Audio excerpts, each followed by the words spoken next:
A banknote, also called a bill or simply a note, is a type of paper money that is made and distributed, issued, by a bank of issue, payable to the bearer on demand. Banknotes were originally issued by commercial banks, which were legally required to redeem the notes for legal tender, usually gold or silver coin, when presented to the chief cashier of the originating bank. These commercial banknotes only traded at face value in the market served by the issuing bank. Commercial banknotes have primarily been replaced by national banknotes issued by central banks or monetary authorities. By extension, the word banknote is sometimes used, including by collectors, to refer more generally to paper money, but in a strict sense notes that have not been issued by banks, e.g. government notes, are not banknotes.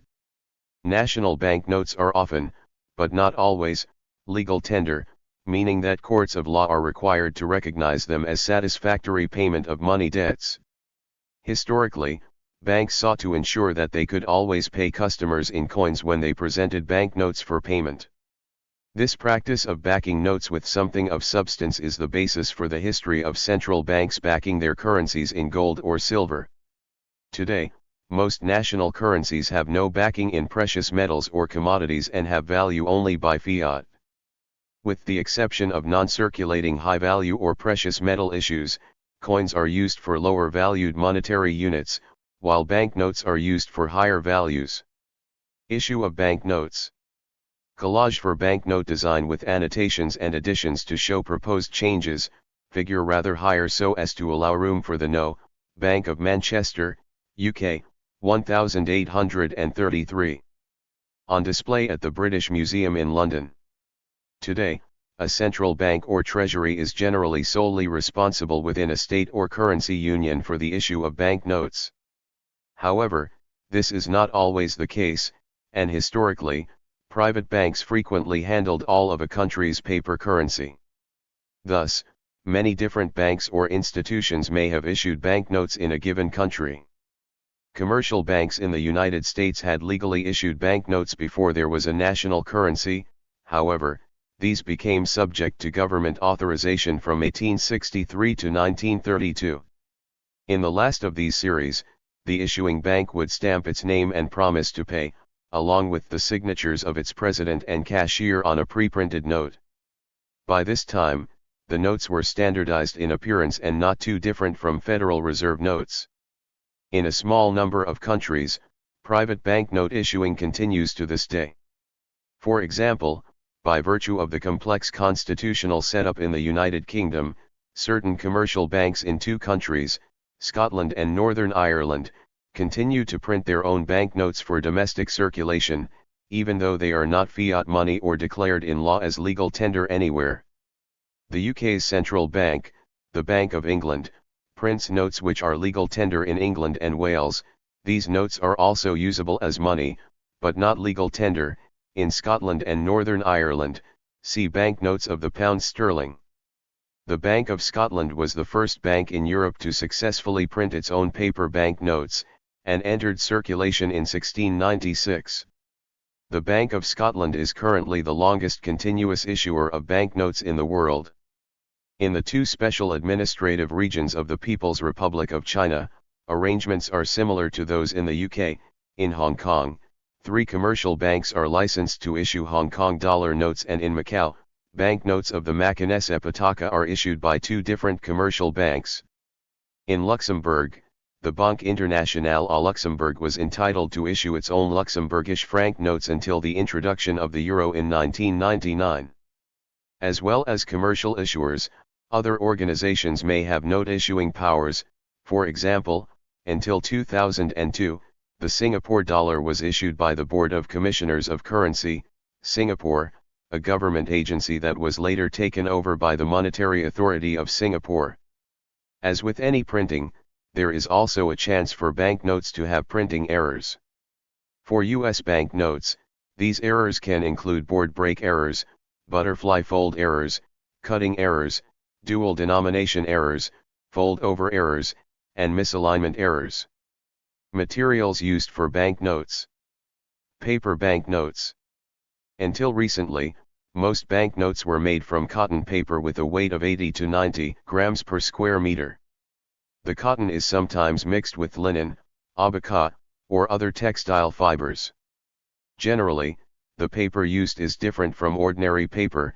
It is much more resilient, resists wear and tear. The average life of a paper banknote is 2 years, and also does not contain the usual agents that make ordinary paper glow slightly under ultraviolet light. Unlike most printing and writing paper, banknote paper is infused with polyvinyl alcohol or gelatin, instead of water, to give it extra strength. Early Chinese banknotes were printed on paper made of mulberry bark. Mitsumata, Edgeworthia chrysantha, and other fibers are used in Japanese banknote paper, a kind of washi.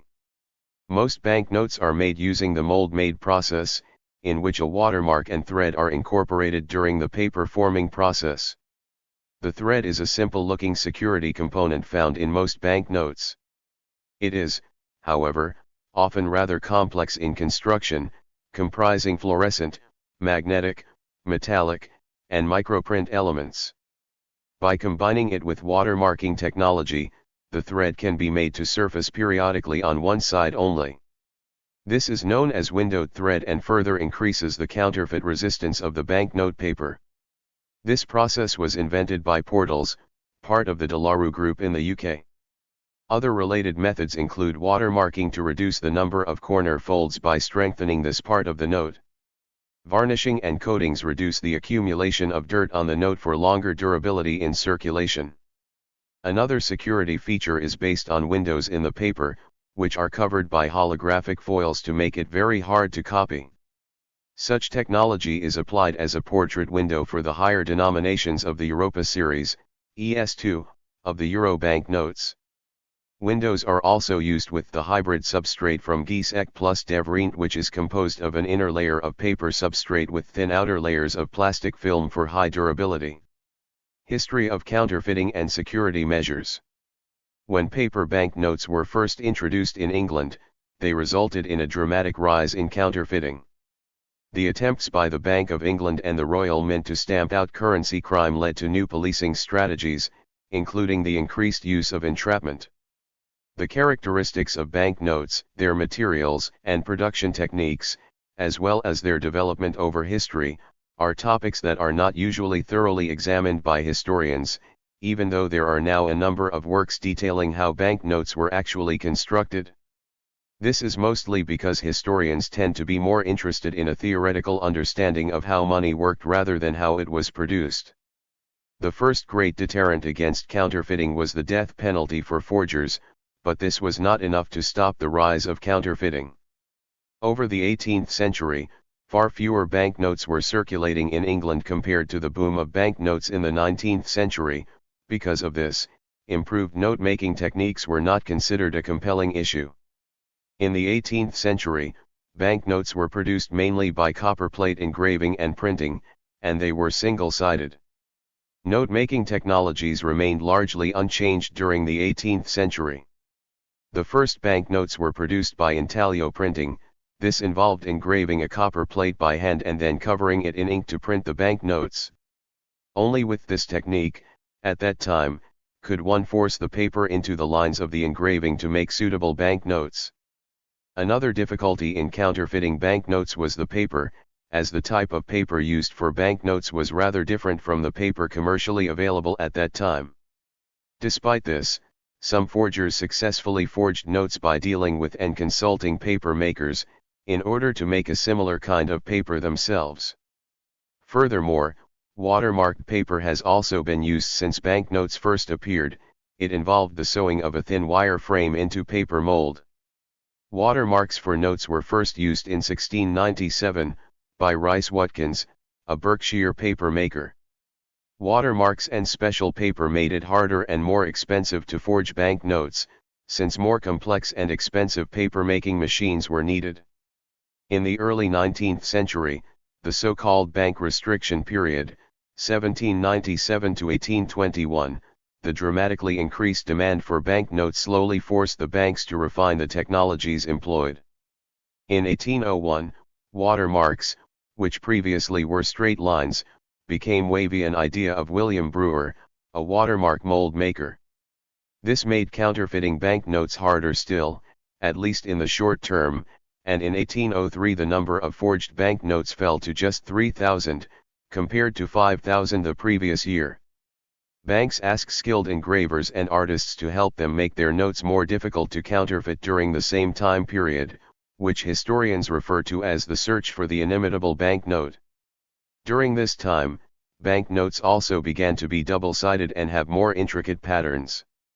The ease with which paper money can be created, by both legitimate authorities and counterfeiters, has led to a temptation in times of crisis such as war or revolution, or merely a spendthrift government, to produce paper money which was not supported by precious metal or other goods.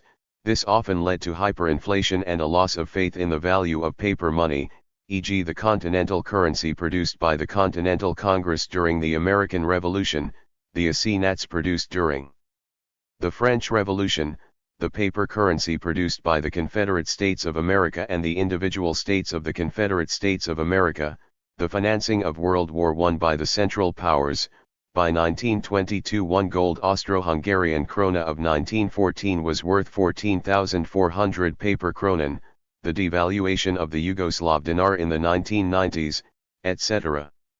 Banknotes may also be overprinted to reflect political or economic changes that occur faster than new currency can be printed. In 1988, Austria produced the 5,000 shilling banknote, Mozart, which is the first foil application, kingram, to a paper banknote in the history of banknote printing.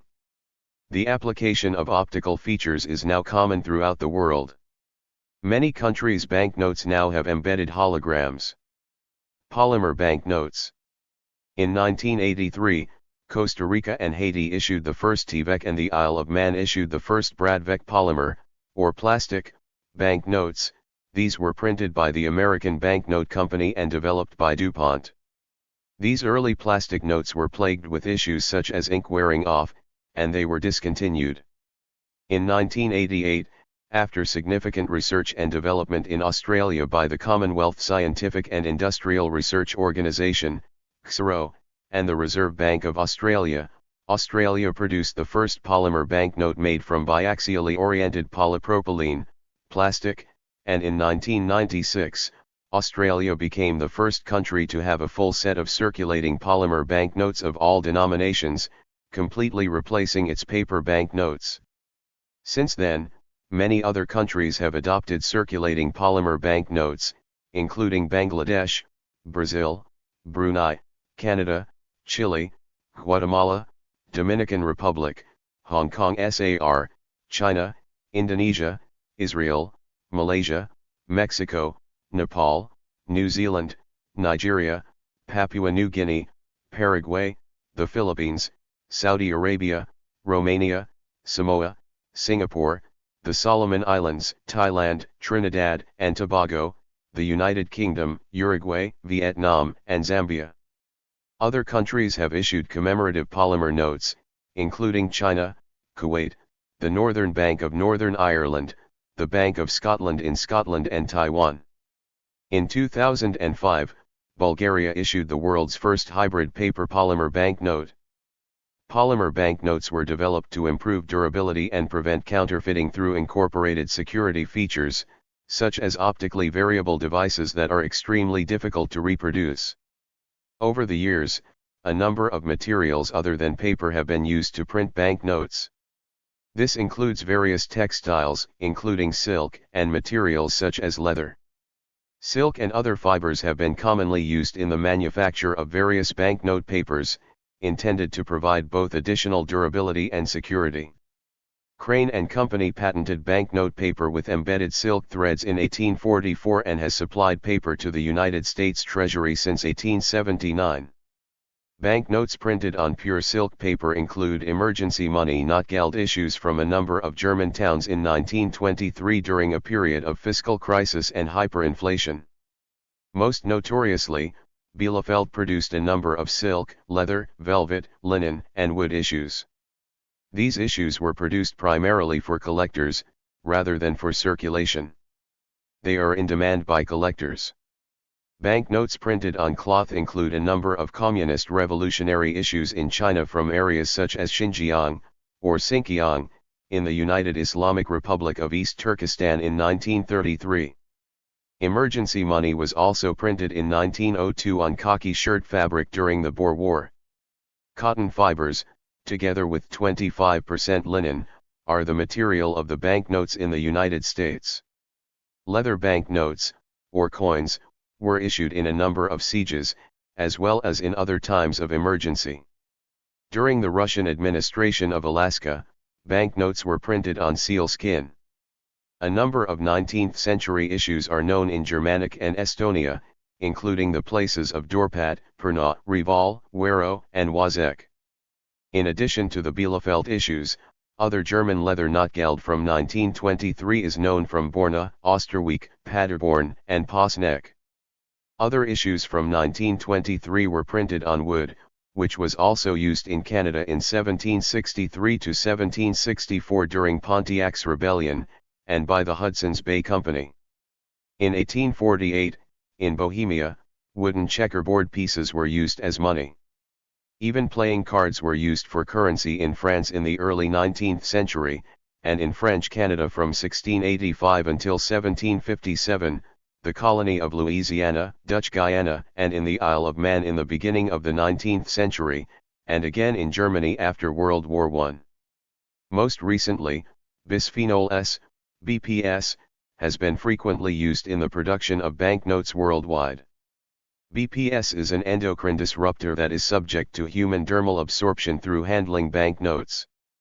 Vertical currency is a type of currency in which the orientation has been changed from the conventional horizontal orientation to a vertical orientation.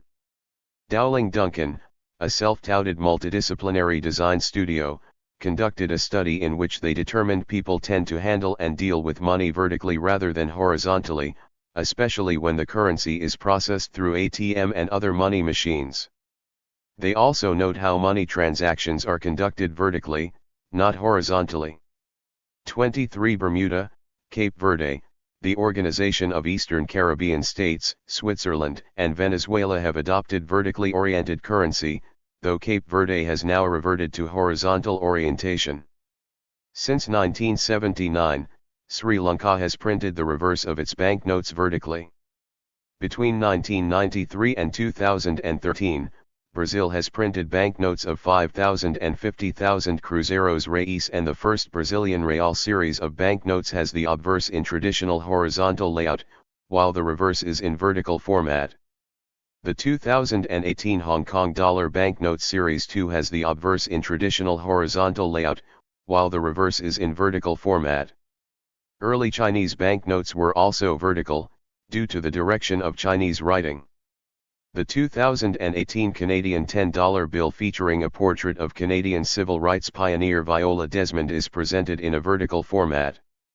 The Northern Irish £5 and £10 notes issued by Ulster Bank for 2019 were also presented in this way.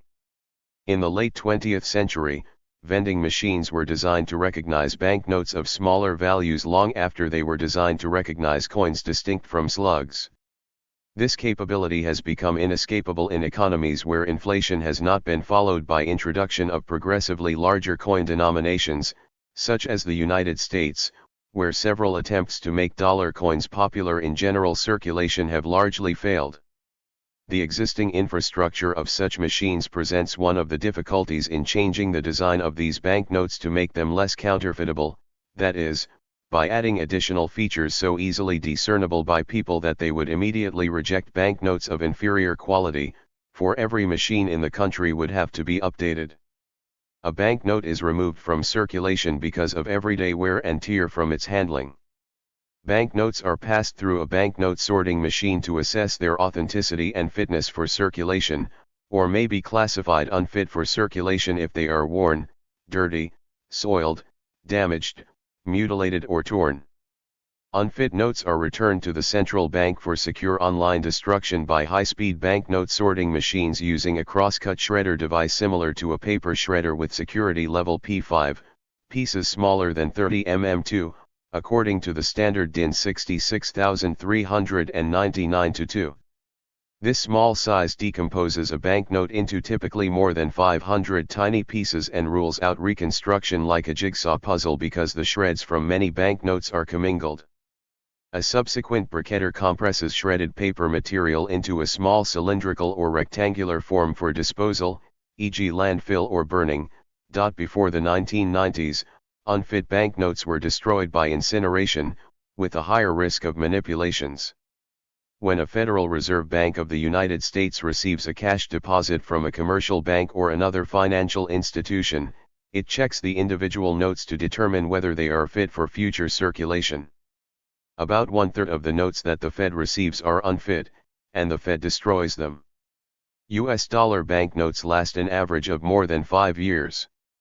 Contaminated banknotes are also decommissioned and removed from circulation, primarily to prevent the spread of diseases.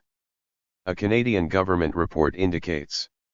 Types of contaminants include, notes found on a corpse, stagnant water, contaminated by human or animal body fluids such as urine, feces, vomit, infectious blood, fine hazardous powders from detonated explosives, die-pack, and slash or drugs. In the US, the nickname Fed shreds refers to paper money which has been shredded after becoming unfit for circulation. Although these shredded banknotes are generally landfilled, they are sometimes sold or given away in small bags as souvenirs or as briquettes. Since 2012, the Federal Reserve Bank of St. Louis has also donated shredded banknotes to local farms for use in composting. Polymer banknotes may be shredded and then melted down and recycled to form plastic products like building components, plumbing fittings, or compost bins. Intelligent Banknote Neutralization Systems, IBNS, are security systems which render banknotes unusable by marking them permanently as stolen with a degradation agent. Marked, stained, banknotes cannot be brought back into circulation easily and can be linked to the crime scene. Today's most used degradation agent is a special security ink which cannot be removed from the banknote easily and not without destroying the banknote itself, but other agents also exist. Today IBNSs are used to protect banknotes in automated teller machines, retail machines, and during cash-in-transit operations. Dynamic Intelligent Currency Encryption, DICE, is a security technology introduced in 2014 by the British company EDAX that devalues banknotes remotely that are illegal or have been stolen. The technology is based on identifiable banknotes that could be an RFID chip or a barcode and connects to a digital security system to verify the validity of the banknote. The company claims that the banknotes are unforgeable and contribute to solving cash-related problems as well as fighting crime and terrorism. On a related note, governments consider the DICE benefits to be a driving force behind the progressive abolition of cash because they cover and resolve almost all cash-related issues. In the United States, there are many laws that allow the confiscation of cash and other assets from the bearer if there is suspicion that the money came from an illegal activity. Because a significant amount of U.S. currency contains traces of cocaine and other illegal drugs, it is not uncommon for innocent people searched at airports or stopped for traffic violations to have cash in their possession sniffed by dogs for drugs and then have the cash seized because the dog smelled drugs on the money. It is then up to the owner of the money to prove where the cash came from at his own expense. Many people simply forfeit the money. In 1994, the United States Court of Appeals, Ninth Circuit, held in the case of United States of America v. U.S. currency, $30,060, 39F.3D 1039.63 USLW 2351, No 92 to 55,919, that the widespread presence of illegal substances on paper currency in the Los Angeles area created a situation where the reaction of a drug-sniffing dog would not create probable cause for civil forfeiture. Thank you for watching this video.